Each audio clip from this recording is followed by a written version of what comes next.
আগের জন ভেঙে গেছেন আর ছিল না অথবা রিপ্লেস করেছেন।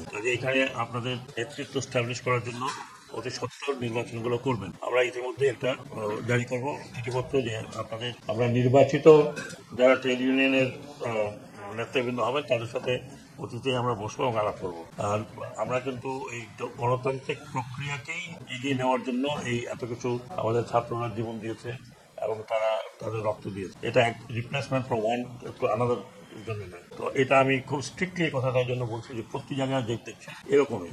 আবার একজন নির্বাচিত হলে সে আজীবন থাকতে চায়, যেটা গত প্র্যাকটিসে আপনারা দেখেছেন, আর সেরকমই অবস্থা সব জায়গায়। আমার এক নৌপরিবহনের একটা নৌ শ্রমিক ট্রেড ইউনিয়ন আছে, সেক্রেটারির প্রেসিডেন্ট নাকি 27 বছর, 27 ইয়ার্স, এত পপুলার। তো ওনার তো প্রাইম মিনিস্টার হওয়া উচিত ছিল, এত পপুলার বিদেশে। এখন এটাকে আবার যখন আমি ভাঙতে যাবো তখন আবার নো স্ট্রাইক করে কি আমি বলতে নো স্ট্রাইক করে দাগুটি তাই করো। এগুলো দিয়ে অন্তত আমাকে থ্রেট দেওয়ার কোনো কারণ নেই। স্ট্রাইক করো তোমার না খায় থাকো, আমার কি অসুবিধা। এইগুলো আপনারা আশা করি এই প্র্যাকটিস থেকে বেরোবেন। আর আপনারা যে কথাগুলো বলেছেন প্রত্যেকটি বিষয় কিন্তু পূরণ হবে আমাদের, কারণ এর উপর অ্যাকশন হচ্ছে। তো ওইটুকুই আমি আপনাদেরকে এক্সপিরিয়েন্স দিতে পারি যে আমরা তো পরে হয়তো আপনাদেরই দল আসবে, অন্য কোনো দল আসবে পরিচালনা করতে।